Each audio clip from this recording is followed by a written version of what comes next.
episode of Vegas Live. Today we're going to make our own version of sweet and sour pork. Now, 3-step process na siya. First step would be to marinate the pork. We're gonna show that later. And then after that, we're gonna fry the pork. So that's step 2, atong pritohon. And then step 3 would be to make the sauce. Okay. So for the sweet and sour pork, our own version, you need the following. Pork. Okay, ang pagka-slicean is very thin. And then you will also need 1 piece of egg, spring onions cut into small pieces, red bell pepper, ang pagkakat ani is julienne style, and then you need tomatoes. You'll also need onions, and then of course garlic and ginger. We're also going to use tomato sauce, sugar, vinegar,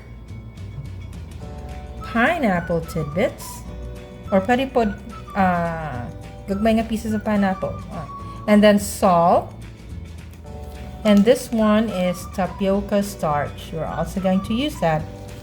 And then of course we need cornstarch, and finally cooking rice wine. For this first step in this process, we make sure that atong i-rinse ang atong pork so that it's really clean. Okay, rinse lang thoroughly.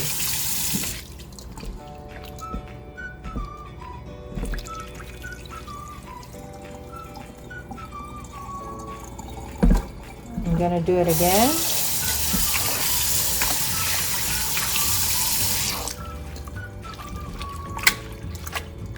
Then you drain the water. You drain yun siya nimo completely, as much as you can. Now that we've rinsed our pork, we are going to add the ingredients for marinating it. So we're gonna use cooking rice wine.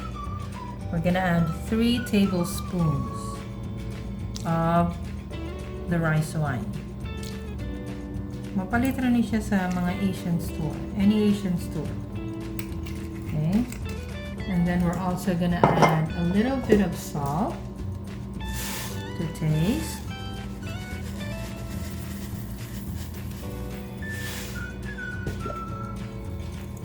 Okay, you mix it a bit. And then we're gonna add 1 piece of egg.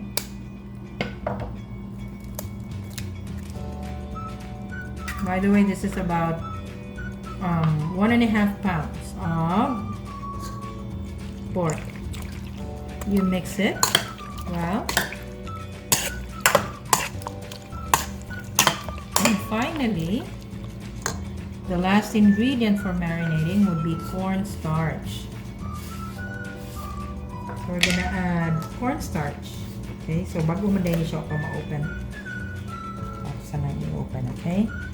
So I'm gonna add about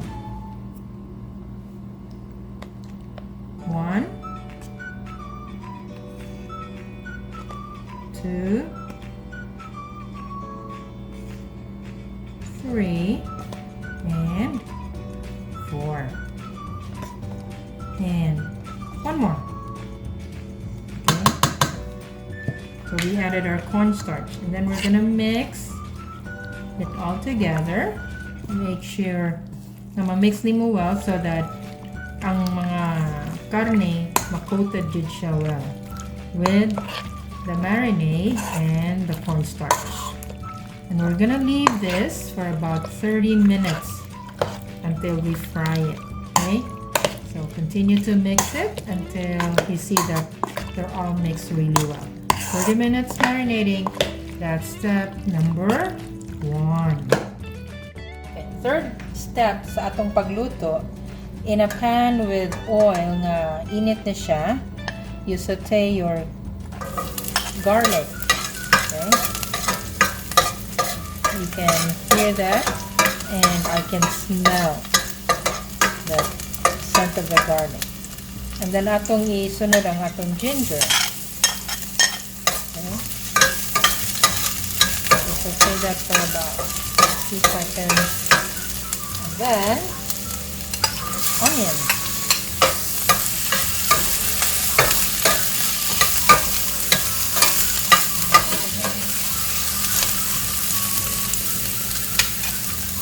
We're gonna wait for about 1 minute.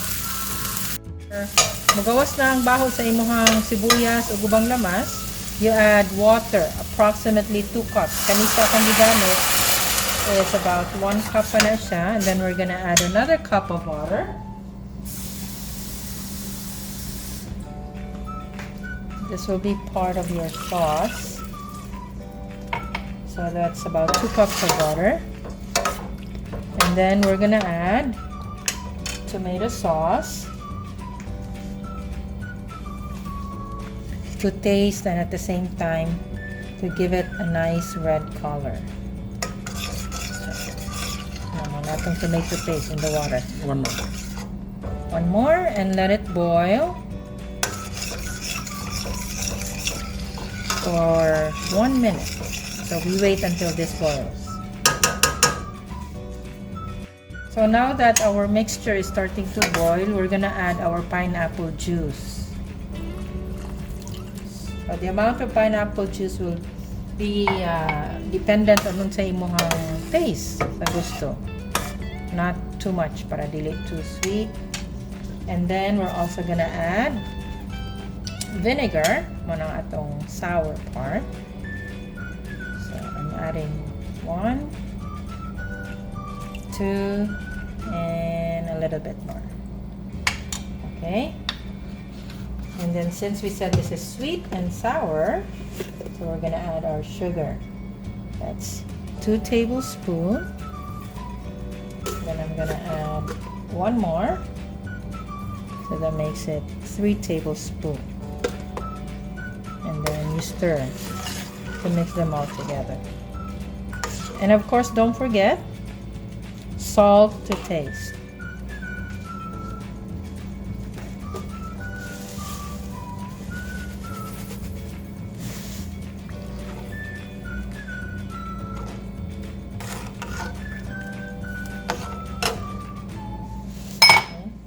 Now we're gonna add, after we added our salt to taste, we're gonna add our pineapple chunks.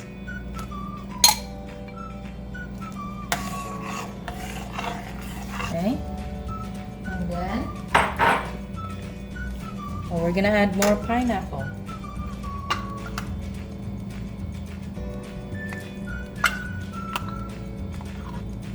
This is what makes our sweet and sour really tasty, ang pineapple. Here is we have our tapioca starch. Ang tapioca starch will be used to make the sauce a little bit thicker. So this is 2 tablespoons of tapioca starch, and we're going to add water to make it or dissolve it there. Okay? Ayaw sobra igdaghan ng tubig kay batisad ka ayaw kung sobra kalasaw. So just enough water like this. Manay mo tapioca starch in water. And then to our boiling sauce mixture, we're going to add a red bell pepper and tomatoes.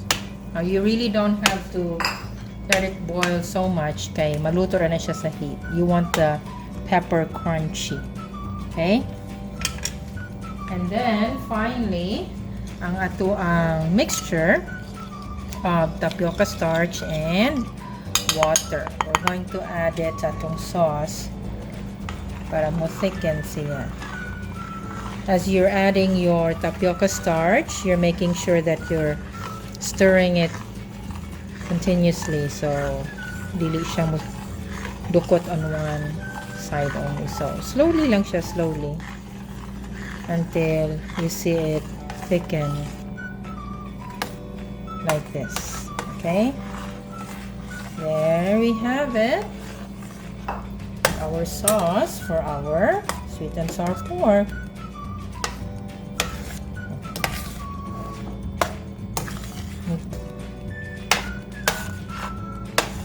See? Okay, I'm gonna take kaniha ka akong tilawan kay para kung gusto na ba. Medyo init pa, so konsa. Tanaw na to. Lami. Pero mas mulami pa yun ni siya if we add mga 2 pa ka tablespoon of sugar. Okay? So lami na to siya, but kulang pa di gamay. So I added 2 tablespoons. Stir to dissolve the sugar. And taste it again. Nanag yun daw ng chef. Keep tasting kay para makuha yun nimo. Okay? Let's see. Lami. Lami na siya. Okay? So you set it aside, and then later on we're gonna show you step number 2. Step number 2 sa atong pagluto og sweet and sour pork is to heat the oil. And once it's hot enough, turn your stove into the medium. Ayaw kayo siya pasobra eh. And then individually, you drop your meat. And this is a 2 frying step. So first step, fry, is to cook the meat, just enough to cook the meat. And then ang refrying would be to turn your coating into golden brown and crispy. So you fry and refry.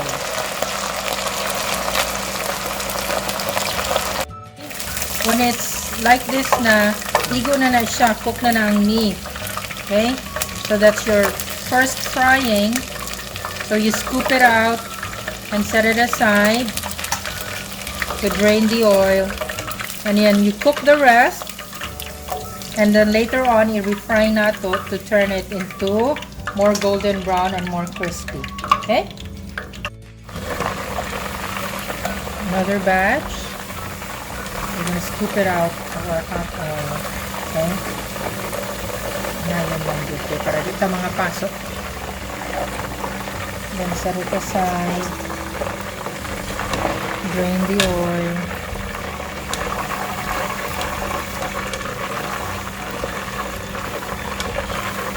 And then we're gonna add another batch to cook. First frying. Okay? How do you know nga ang imong meat luto na siya? Notice nga niglunod nimo, napa siya sa bottom sa imong pan. Once it starts to float, your meat is cooked. So you're gonna have to wait a few minutes once it starts to float. Okay? Nag-start na siya float. So kani luto na ni ang imong meat. Okay? Once again, scoop it out and then set aside to drain the oil.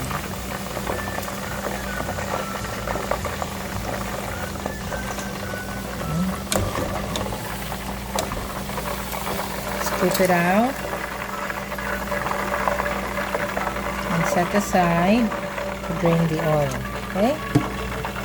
Tanaw siya diha. Now, tanawon nimo, niglunod na ako ha. So nagid siya sa bottom. So that is when you put your meat in the oil. So you wait until mulutaw siya. That's when you know that it's cooked. So I'm gonna add the last batch. Ang ato pa ning pag-fry, di pa ni siya refry.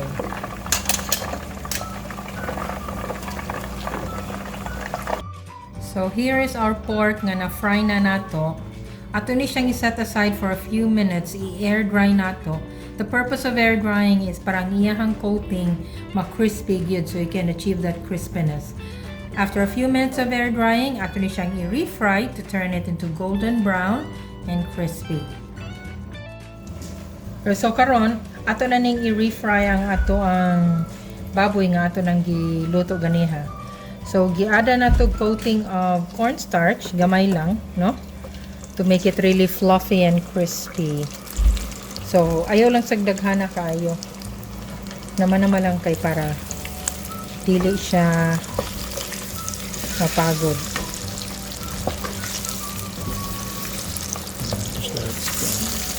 Just let it stay for a bit.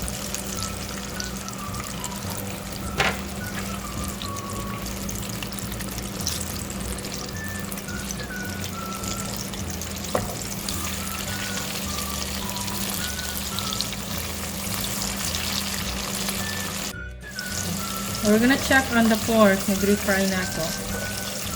So, inani siya ang pitsura, okay? So, notice ang iyahang ko ang golden brown ng iyahang coating. So, drain the oil.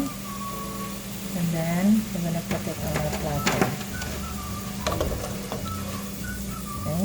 Later on, once makamantag refry, we mix the sauce. Okay, so muna niya itong finished product pag human refry. So now what we're gonna do is we're gonna put it in a big pan para ma-mix natin yung sauce. And then, itong sauce. And then ato siyang i-mix na ako gamay, ha? Turn ako gamay.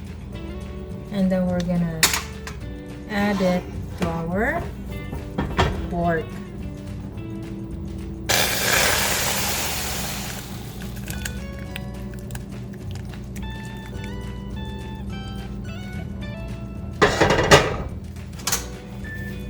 And then you mix it and let the sauce soak into your meat para tasty good siya. Okay? And then we're gonna add finally our spring onions. We're gonna add our spring onions.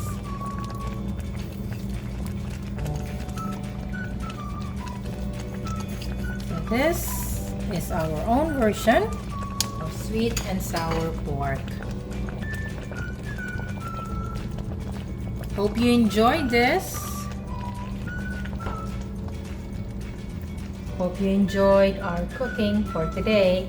Till next time, don't forget to like and subscribe. See you.